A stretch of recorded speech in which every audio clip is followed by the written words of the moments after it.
Estamos de regresso para aquela que é a segunda e última parte do nosso programa de hoje. O tema é a segurança social, ou a reforma da segurança social, sim ou não. Vamos a tempo, ou é uma reforma que já devia ter sido feita, é ou não, afinal, uma emergência e uma urgência, como aqui tem sido defendido por alguns dos convidados. João, recomeçamos neste caso começamos esta segunda parte, recomeçamos o debate, assim é que é, e por ti o Hugo terminava a intervenção dele basicamente dizendo algo do género que mais que discutir o sistema, a implementar, ser o sistema de repartição ou de capitalização, na opinião dele, o grande problema e o grande cerne da questão é conseguir aumentar o número de ativos, tendo em conta que eles é que contribuem, de certa forma, para a sustentabilidade da segurança social. E a tua opinião é qual? Daqui também o Hugo falou que havia de haver criação de emprego para as pessoas, para aumentar a taxa de natalidade. É natural que tenha que se criar emprego, porque as famílias pensam duas vezes se forem um casal desempregado, se tem condições para ter algum filho, e portanto aqui a questão não se explica em relação à demografia, mas a principal ameaça à segurança social provém da política da austeridade. A destruição de empregos gerados pelas escolhas económicas dos últimos anos representam enormes perdas da receita para a segurança social, assim como no aumento dos gastos para a via dos apoios sociais. Qualquer política que não crie emprego, como disse o Hugo, põe em perigo a sustentabilidade da segurança social. Em segundo lugar, o problema demográfico deve ser enfrentado não apenas pela referência ao número de reformados, mas também pela dinâmica do crescimento da economia. Segundo os cálculos do professor João Ferreira do Amaral, seria possível alcançar uma sustentabilidade da segurança social sem o aumento da idade da reforma a partir de um crescimento sustentado em 1,1% do PIB, acima do valor de crescimento das pensões. Para isso acontecer, Portugal tem de fazer escolhas sérias que passam neste momento por enfrentar o problema da dívida pública, que, como soubemos, a dívida pública, temos a dívida pública mais alta de sempre, criada por este governo de direita, que inclusive fala que tem que se fazer reformas na segurança social, como dizia aqui o Carlos, tinha que ser já ao início, mas queixou-se também na altura, em 2007, de ter maioria absoluta o engenheiro José Sócrates e não ter sido aceita a proposta do PSD. Agora também tem maioria absoluta com o CDS, também tem a faca e o queijo na mão, por assim dizer. Se tem ideias para reformar a segurança social, também tem o poder, com maioria absoluta, de decidir qual será a melhor reforma para a segurança social. Só aqui a questão, tem maioria absoluta, pode eventualmente fazer a reforma da segurança social. Sim. Mas este governo é eterno. Podemos daqui a 2 anos, daqui a 1 ano, ter outro governo do Partido Socialista e vamos voltar a mudar o sistema. Isto tem que ser uma reforma feita por, pelo menos, os 3 principais partidos. E não é, o ideal seria incluir todos os partidos com representação parlamentar. Mas não sendo possível, porque senão não é reforma nenhuma, porque vai ser posteriormente alterada quando o Partido Socialista chegar ao poder. Sim. Já está a querer dizer que o Partido Socialista irá chegar ao poder, iremos ver. Mas pronto, mas em relação está a dizer que agora que o PSD não será o partido ganhar as eleições constantemente, não é? Mas está quase a fazer o fim do mandato e até agora pouco se fez em relação à segurança social. Não estou a dizer para ser feito já, se calhar já deveria ter sido feito. E em 2000... Mas foi proposto várias vezes pelo Primeiro-Ministro, em várias ocasiões, mas o Partido Socialista sempre recusou entrar no debate, o que é mau para o país e para os portugueses. Temos que pensar porque é que foi recusado, poderia não ser o melhor modelo. Não, o Partido Socialista não quis debater. Mas porquê? Primeiro deveria saber a questão. E depois chegar a uma solução. Debater sim, mas em que moldes? Sim, claramente, o Partido Socialista pode ter uma visão diferente. Agora, o que eu acho que é errado é o Partido Socialista não querer fazer o debate. E isso só não prejudica o PPD-PSD ou o CDS, prejudica os portugueses e o país. Obviamente, e a posição do Partido Socialista não foi de negligenciar o problema, certamente. Foi os moldes em que esse problema lhe foi posto a eles. Eu sou sincero, não vi o Partido Socialista querer debater. Eu vi o Partido Socialista a dizer que não queria debater, porque eu vi da parte do Primeiro-Ministro várias vezes e da maioria parlamentar tentativas de debate e chegamos agora de facto, estamos evidentemente no fim do mandato, tens razão nesse aspecto, de facto, estamos no fim e não foi feita a reforma, mas não foi feita porque o Partido Socialista nem sequer quis debater. Mas esperemos que, se eventualmente um dia o Partido Socialista chegar ao poder, esperemos que não nas próximas eleições, talvez daqui a 10 ou 20, mas não sei se assim será uma decisão dos portugueses, não é?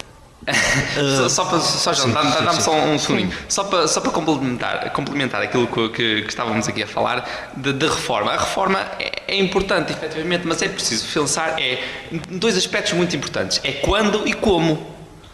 Porque mesmo o debate que foi lançado tem de ser enquadrado sempre num tempo. Porque debater hoje é diferente de debater há 10 anos atrás. Temos de enquadrar sempre essas molduras no quando e no onde. E qual era o pressuposto nessa altura. Eu acho que é para isso. Interromper, João. Mas por isso mesmo é que lá está, e insisto na ideia. O Primeiro-Ministro e este Governo têm dito que quer fazer essa reforma. Mas não faz nada, se nós pensarmos. Sim, depois, nas eleições, vão-se, e permitam-me a demagogia que agora vou utilizar, vão-se fazer de coitadinhos porque não conseguiram fazer nada, mas queriam. Mas com diabo, não eram eles que estavam a exercer funções? É assim, permite-me que relativamente a isto diga. O Primeiro-Ministro certamente terá muitos defeitos, vocês vão certamente apontar-lhe muitos ao Primeiro-Ministro, mas acho que há uma qualidade que é preciso reconhecer. É que ele está preocupado nesta matéria com as próximas eleições. Pode ter uma posição que não ser a correta, mas acusar este Governo de estar preocupado com as eleições ou ganhar as eleições, acho que esse defeito não tem. Podem ter outros. Falaremos quando estivermos mais próximo das eleições. Pronto, como eu estava a dizer, Bem, se calhar qualquer maioria absoluta será perigosa. Quando o PS tem maioria absoluta, o PSD terá que ser sempre contra e vice-versa. É o que se tem passado nos últimos anos. O PS teve maioria, não fez nada, o PSD tem e agora também não faz. É essa pronto, a questão. também aqui o Carlos estava a acusar o Partido Socialista de não ouvir o PSD, assim como agora também o PSD também não ouve os outros partidos da oposição a dizer que as políticas de austeridade não estão a resultar e, portanto, também fez um pouco o papel de Sócrates. Continuando, visto que também se falou aqui que o Primeiro-Ministro afirmou que garantir a liberdade de escolha, ou seja, a solução passará por estar na privatização. A privatização da segurança social deve ser recusada, pois não é uma boa solução. Os exemplos de países onde a segurança social foi privatizada, os fundos de pensão foram transformados em fundos de investimento em bolsa, como é o caso do Chile, demonstram como o modelo privado é mais arriscado para os contribuintes. As reformas são menores e o risco de falência do sistema superior. A falência dos bancos privados em Portugal, dos 6 maiores, apenas um recebeu ajuda de fundos públicos do Estado. Prova como pode ser perigoso utilizar os descontos de esforço cometido em salários no sistema privado. Por outro lado, e também esqueceu-se aqui um pouco, já existe liberdade de escolha em Portugal, uma vez que a subscrição de planos de poupança-reforma continua a existir. No entanto, é a partir de uma segurança social pública que se conseguirá garantir o acesso democrático e igualitário na idade e no valor das reformas. Portanto, privatização, que é uma das questões que pode estar em cima da mesa, claramente um não. Sim, claramente um não. Muito bem, muito obrigada. Carlos Miranda, prosseguimos este debate, portanto já ficou clara também a vossa posição. No fundo, a reforma, na vossa perspectiva, já devia ter sido feita, já corremos o risco de ir tarde. Portanto, e partindo se calhar, acelerando um pouco, digamos assim, também o nosso debate, e porque se calhar também é importante falarmos de certa forma de soluções, a solução poderia passar então por onde? Eu, como referi há pouco, julgo que um sistema de capitalização, que já foi proposto pelo meu partido em 2007, na altura liderado pelo Dr. Marcos Mendes, e que visava que as pessoas que neste momento estão no sistema ativo, que se continuassem nesse sistema de repartição e que nós, os mais jovens, passássemos a descontar para contas, digamos assim, para um sistema de capitalização. Parece-me que essa solução é economicamente a mais vantajosa, a mais eficiente e, por outro lado, também assumo que tem aqui uma questão política inerente, porque nós temos que tomar opções com base nos valores e princípios que cada um defende e que os do PSD podem ser diferentes do PS e dos outros partidos, naturalmente. Agora, a questão aqui é o seguinte: eu entendo que o sistema de capitalização permite liberdade de escolha, porque já referimos isso há pouco, e aí permite-me discordar do que disseste. Não existe efetivamente liberdade de escolha. Existe liberdade de escolha para 5%, 4% da população portuguesa, que é a população mais rica. Porque quem ganha o salário mínimo, quem ganha o salário médio em Portugal, não pode descontar para PPRs, que não têm rendimentos para isso. Claro. Acho que quem ganha o salário mínimo, e tu há pouco referiste bem que o salário mínimo em Portugal é baixo, se é baixo, significa que não permite essa situação. Portanto, essas pessoas não têm liberdade de escolha. Têm liberdade de escolha as pessoas mais abastadas e naturalmente, que para essas, o facto de alteração de sistema provavelmente é indiferente. Agora, nós temos que estar preocupados com todos os portugueses. Desculpa lá interromper, Carlos, mas só uma breve coisa. Falavas e bem de que o salário mínimo é extremamente baixo e existe, na tua perspectiva, existe uma incapacidade por parte dessas pessoas em fazer pequenos planos de poupança-reforma. Lembro-te que os planos de poupança-reforma têm a modalidade a nível de monetário que tu escolheres. Não és obrigado a descontar 1.000 euros por mês. Podes descontar 1 euro. É a partir de 1 euro por mês. Tudo bem que não vais ter grande plano. Eu acho que este plano, se pensarmos no passado, os portugueses tinham uma cultura muito da poupança. Uma cultura que nestes últimos anos se perdeu por razões óbvias, não é? Das razões económicas. Não. Os dados, e espero não estar a dizer mais neira, mas os dados dizem-nos que os portugueses estão a poupar cada vez mais. Agora, a recente crise financeira, efetivamente, mas houve uma altura, quando estourou, quando rebentou a crise, 2008, que houve um decréscimo brutal dos números de poupança. Existe, e porque isso é um dado extremamente importante. E só para acabar, sempre a gastar acima das possibilidades.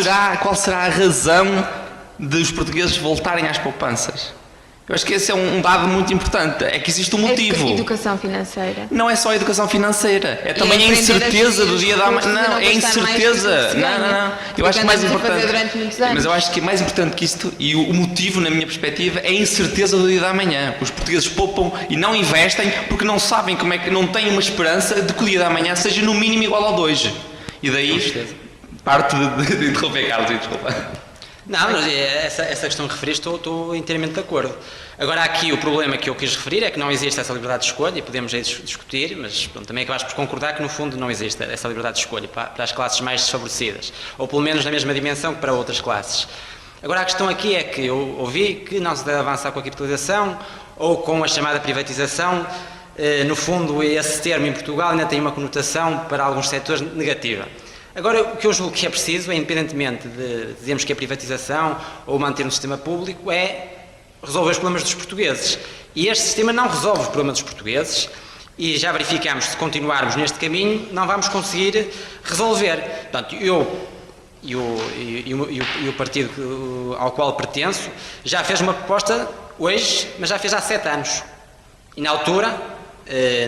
referiste, não é, que quando está o PS com maioria absoluta não é possível fazer acordos, e assim vamos entrar neste jogo.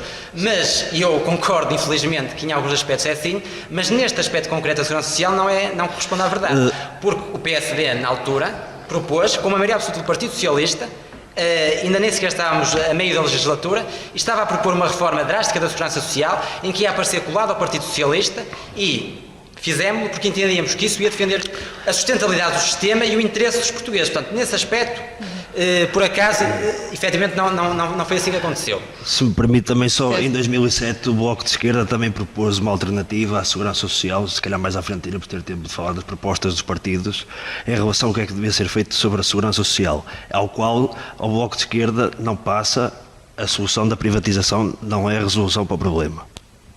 Muito bem, se calhar vai ser esse o próximo tema, passamos já de seguida. Vamos só agora ouvir o Tomás Silva sobre esta questão da solução, digamos assim, deste problema, deste mega problema, deste problema tão complexo. Naturalmente estamos aqui só a debater e a deixar algumas sugestões, ideias, recomendações, mas a solução, Tomás, poderia, na tua opinião e na opinião também do partido que representas, passar por onde? Vamos lá ver uma coisa, se aqui neste debate é consensual ou quase consensual, que é uma urgência, não é uma urgência de agora, foi-se agravando ao longo dos anos e tem que se fazer alguma coisa. E de facto eu até concordo com o representante da Juventude Socialista, em que podemos ir pela raiz, talvez por um dos fatores que é a taxa de natalidade, mas isso não vai resolver a curto prazo. Por isso agora é necessário, urgentemente, a privatização. E eu acho que é essa a solução. Mas há outro fator também, que também já foi aqui referido há bocado, que os partidos têm que concordar todos. Porque se, na eventualidade de haver uma mudança no governo, daqui a um ano, penso eu... Para ser um compromisso a longo prazo, não é? Para ser um compromisso a longo prazo, 1 a 2 anos. Para não haver alterações constantes e haver uma estabilidade no governo e no país. Penso que passa por aí. Tem que ser uma reforma que resulte, no fundo, do consenso e do acordo de, pelo menos, os 3 partidos do arco da governação, para que seja assinada, seja cumprida e respeitada a médio e longo prazo, porque reformas também não têm resultados no imediato e demoram muito tempo. Aqui uma coisinha só mesmo para resolver. Que falavas, Tomás, de que não resolvia, estas medidas que eu defendia, que não resolviam a curto prazo. Nenhuma medida, vamos lá ver, uma medida sustentada e bem desenhada nunca resolve o problema para o dia da manhã. O problema da educação, do sistema de saúde, todos esses problemas, se quisermos efetivamente fazer uma reforma eficaz e que daqui a 10 anos, daqui a 20 anos, estejamos a falar este foi uma medida eficaz, tem de ser uma medida a longo prazo. Não acredito que exista nenhuma medida a curto prazo que nos resolva o problema. Por isso a taxa de natalidade é efetivamente uma medida e o incremento dos sujeitos ativos é uma medida que vai levar 5, 10 anos. É verdade, mas é um caminho que tem de ser percorrido. Se tem de ser percorrido, por que não começá-lo já? Já devíamos ter começado há 20 anos atrás, para hoje já estarmos num bom sistema. Isso é o mesmo que se passa na educação, na saúde. Acho que temos de encarar sempre o problema, estudá-lo. Os alemães têm uma filosofia muito diferente da nossa, que é, pensam 5 vezes e executam uma. Nós executamos 5 vezes, mas só pensamos uma. Mas se me permites, o que referiste agora, quase que diria que é, digamos, a concordar com a questão de que a reforma é uma urgência. Porque estás a dizer que nós estamos permanentemente a adiar. Portanto, se calhar então é melhor avançar. Eu estou a dizer que a reforma é urgente. Não começá-la é da forma brusca que tu apontaste, que é resolver o problema. Não. Eu não disse de forma brusca. Sim, disse que já está tem de ser há anos, há décadas. Exatamente, mas disseste que tem de ser resolvido já. E não, é um problema que tem de ser estudado já, evidentemente, mas posto em prática com uma dinâmica económica diferente da atual. Eu acho que as vossas, e se me permitem interromper, eu acho que as vossas opiniões não estão a ser divergentes no ponto de quando é que devem ser resolvidas. Até porque acho que estás a contradizer um pouco. Não, não é divergente. Tu concordas que deve ser já. A diferença e a vossa divergência reside na forma como resolver. Na tua opinião, vai pela base. Eu não acho que a reforma tenha de ser já. Eu acho que a reforma tenha de ser já pensada, mas não tem de ser já executada. Foi aquilo sempre que eu defendi. Mas então não dizias agora mesmo que lá está que nós pensámos demais e executámos pouco? Não, nós não pensamos. Nós não pensamos. Nós para pensar, fazer uma. Não, os alemães é que pensam 5 vezes e executam uma vez. Nós pensámos uma vez e tentámos 5 vezes a execução. Falhou a primeira, falhou a segunda, falhou a terceira. Nós não pensamos antes de executar as medidas. É essa a grande diferença. Por isso acho que não estou muito confuso. Ok, muito bem. Vamos agora lançar então, já, até porque o desafio já foi aqui lançado pelo João e se calhar é a altura também de conhecermos, de certa forma, quais são as propostas que cada partido tem para a solução deste problema, para tornar a segurança social sustentável. Domingos, continuamos contigo e com as ideias do partido que representas. Como sabem, o Movimento Amarante Somos Todos não tem assento parlamentar. E por isso, compre-nos a nós entrar no debate com o princípio da reflexão e da discussão dos temas, para que as pessoas, no momento de decidir, possam decidir de forma mais racional. É isso que nos compete. As reformas, eu acho que aqui há duas coisas que nós temos que nos focar com muita atenção, que é, concordamos que o modelo está errado ou está certo? Se concordamos com o modelo, vamos continuar com o modelo. Há algumas coisas que temos que fazer na estrutura desse modelo, coisas pontuais, ajustamentos. Se sim, vamos fazê-los. Em que moldes? Nos moldes que acham que devem estar os princípios da equidade, que devem estar os princípios da solidariedade, que devem estar os princípios da universalidade. E sobre esses princípios, se caminharmos o debate só para a questão financeira, a sustentabilidade económica e financeira, que tem sempre resolução, estamos a desviar do problema, estamos se calhar a destruir o modelo. Porque reformas, elas existiram sempre. O modelo tem sido reformado para a sua construção e está a ser reformado, de certa forma, para aumentar a probabilidade da sua destruição. Eu prefiro ter um modelo com alguma injustiça, alguma ineficiência, do que não ter modelo nenhum. Porque eu prefiro ver-nos aqui a discutir se vamos receber 60% ou 70% do nosso rendimento, do que pensar que há 30 ou 40 anos atrás os idosos eram abandonados e que a sociedade no seu todo não era coesa, ou seja, não conseguia cobrir aquilo que são os riscos sociais. Outra questão é a seguinte: fala-se muito da privatização, como o Carlos há pouco falava, concordo com a parte da privatização porque ela a mim não me assusta. Não me assusta também os mercados financeiros. Há uma tendência que é demagogia política, porque um político de assento parlamentar sabe a importância do sistema financeiro, aliás, tudo é sistema financeiro. Por mais que tenhamos uma segurança social pública, ela há de investir os recursos, os excedentes, no sistema financeiro. Portanto, não há fuga possível ao sistema financeiro. Tanto que ele é o cérebro da economia moderna. Aquilo que me assusta no setor privado, e que também me assusta muito, que falámos da corrupção no debate passado, é a falta de ética e moral na gestão dos recursos. Sejam eles recursos públicos, sejam eles recursos privados. E é isso onde assenta o problema da privatização ou não, do setor financeiro ou não, do regime de capitalização ou não.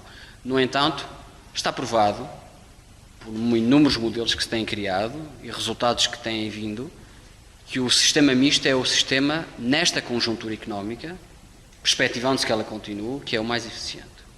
Ou seja, é tentar Combinação entre a o repartição equilíbrio e a ótimo capitalização. entre estas duas possibilidades. Ou seja, deixando a liberdade de escolha a cada pessoa se quer contribuir A liberdade de escolha é um tema também abstrato, porque, como o Hugo falou e bem, os fundos de pensões, os planos de poupança-reforma, não têm que ser estruturas já preparadas pelo sistema financeiro. Qualquer um de nós pode fazer uma estrutura de poupança. Permite-me só uma parte. Relativamente a essa questão, é verdade, e portanto já falámos, mas existe com este sistema uma obrigatoriedade de desconto dos trabalhadores, que no caso deles é 11%, e as empresas também têm que descontar sobre o ordenado bruto do trabalhador 23,75%. Mas essa obrigatoriedade, existe Carlos, essa obrigatoriedade. mas repare, isso é um conceito económico, porque essa obrigatoriedade é também uma alavanca para a poupança. Eu vou-te dizer um mecanismo ótimo para poupar. É endividar-te. Se tens que pagar as prestações mensais, vais ter que poupar esse dinheiro. Estás a poupar, estás a adquirir um ativo, estás a ficar mais rico. Se não houver essa obrigatoriedade de poupar, pouca gente, a não ser que se siga os mesmos critérios há 30 ou 40 ou 50 anos atrás, guarda algum dinheirinho para um dia mais tarde pode acontecer alguma coisa, pode ser uma doença, para quando fores velhinho, esse princípio. Mas esse princípio é pouco eficiente, porque se não existir essas restrições para poupar, as pessoas raramente poupam. Isso é o risco moral e estou plenamente de acordo. Agora, o que eu digo é que deve existir a liberdade de eu... Agora, eu não concordo com para esta questão política de quem está no governo acha como é que as pessoas devem atuar. Que é o que existe neste momento. Existe uma obrigatoriedade do governo ou da lei que existe em Portugal no que tem a ver com a segurança social de impor uma opção aos portugueses. Não me acredito nisso, porque o modelo da segurança social é um modelo criado já de muitas décadas. Ou seja, nós como sociedade assimilamos esse modelo e queremos esse modelo. Esse modelo é um modelo que já vem de há várias décadas e é um modelo que hoje se revela que a manter-se tudo igual, tanto com base em projeções, naturalmente, que caminha para a falência do Vocês sistema. não acham que devia ser feito uma consulta pública, um referendo? exemplo, Eu sei um que tem referendo. custos, mas Eu acho que não, sabe referendo... porquê? Porque as pessoas não têm conhecimento suficiente. Acho que é isto, acho que esta questão deve ser uma complexa, reflexão exatamente. política e uma reflexão científica. Tem que haver rigor científico nas projeções e na forma como se analisam os dados e se projetam os dados, e depois tem que haver uma reflexão política para saber se realmente aceitamos ou não aceitamos esse modelo. Sim, mesmo que a opção fosse essa, por exemplo, do referendo, teria sempre que existir essa reflexão, porque senão íamos para um debate em que as pessoas não estão esclarecidas. Tira-me só uma dúvida, Carlos. Sim. Tu propões o sistema de capitalização e como é que tu propões, não é? A ideia do sistema de capitalização é tu tens a liberdade de escolha se queres contribuir. É uma das vertentes. É uma das vertentes. Exatamente. E vamos desenhar aqui um cenário. Certo. A maior parte dos sujeitos ativos vão aderir a esse sistema de capitalização inovador, digamos assim. Não sei, isso é uma opção das pessoas. Exatamente. Mas como é que tu financias a restante dos sujeitos passivos? Exatamente. Como é que te sustentas? Vai ser o governo pela dívida pública, ou seja, vamos ter um subsistema extremamente rico e vamos ter um subsistema só com sujeitos passivos que não têm ativos para poder pagar aos sujeitos passivos. Temos aqui um enorme problema. Não, eu comecei por referir que o modelo em que me baseava, que pode ser naturalmente ajustado, era o projeto de lei que foi apresentado em 2007 pelo PPD-PSD, que passava por a atual população ativa, mantém-se no sistema de repartição, porque nós podemos alterar abruptamente certo, mas tu comparares. E isso tem que ser financiado por dívida. Há que ser sério e tem que ser negociado com os nossos credores. Obviamente. Agora, a minha questão é, não vamos colocar a questão, vamos continuar a adiar o problema, mas vamos caminhar para a falência do sistema. Mas não vamos manter o problema, porque pensa, estamos a fazer esta subpartição dos dois sistemas. Paramétricos não resolvem os problemas. Exato, mas estamos a falar de uma subdivisão nestes dois sistemas, e temos um sistema com uma mutualização muito mais evoluída, isto é, onde os jovens, pressupondo de propósito, que vão aderir, ou seja... Eu não sei, os jovens terão opção. Sim, é uma possibilidade, um desenho, certo. mas vamos traçar este desenho. Os jovens, a grande parte da população ativa jovem, vai enverdar por esse novo sistema. E tu dizes que é a proposta, os sujeitos ativos que existem neste momento e que queiram manter o sistema que está, vão ser os financiadores dos sujeitos passivos de hoje. Ou seja, vamos ter de contrair dívida pública para cumprir as obrigações desse subsistema mais tradicional. Ou seja, o problema está igual, mudamos foi o nome do problema. Porque temos um sistema ativo que até é muito próspero e que consegue um grande desenvolvimento, mas temos a raiz do problema é a despesa, e grande parte da despesa, como vimos, vem das pensões, dos subsídios. E é uma dívida, repare, uma dívida implícita. É uma dívida implícita. Porque o Estado só paga se quiser. Esse recurso ao endividamento para ajustar essa divisão é uma dívida explícita. É que pagas mesmo. Exatamente. Agora a questão aqui, e eu comecei por dizer que era preciso fazer um debate sério, no aspecto que isto não é uma solução milagrosa que resolve os problemas todos e não tem nenhum ponto negativo. Tem. E o principal ponto negativo nesta conjuntura, e que só se pode avançar com a reforma, tem que ser negociada com os nossos credores, só assim é que é possível. Agora o que eu digo é, então tem esse problema, é evidente, ninguém o pode negar, senão estava a ser sério no debate. Temos este problema, portanto não vamos agir. Vamos deixar o sistema caminhar para a falência? Não, eu não defendi isso. Eu defendi exatamente o problema que tu estás agora a pôr. Tu estás a apresentar um problema que é inevitável, certo. Não é? Esse sistema funciona muito bem, mas a mutualidade mais tradicional vai ter de necessitar de injeção de capital por parte do Orçamento de Estado, obviamente, para compensar as despesas. Não há outra solução. Não há outra solução. Certo, é que temos de ser linear. sinceros, tem de ser através de dívida pública, não há outra solução. Exatamente. Ou seja, o problema mantém-se se nós não tivermos políticas efetivas que vão à fonte do problema, para criar mais unidades ativas que comparticipem. Vamos ter daqui a 10 anos o problema que hoje vamos ter. Vamos chegar, olha, temos um sistema tradicional completamente obsoleto, com uma dívida astronómica, está na falência. É novamente através de impostos que nós subsidiamos esse sistema. E temos um subsistema que até é mais ou menos próspero, porque nesta ideia, voltando no desenho que traçamos anteriormente, dos jovens, só tem receita numa primeira fase deste novo sistema, não vai ter despesa.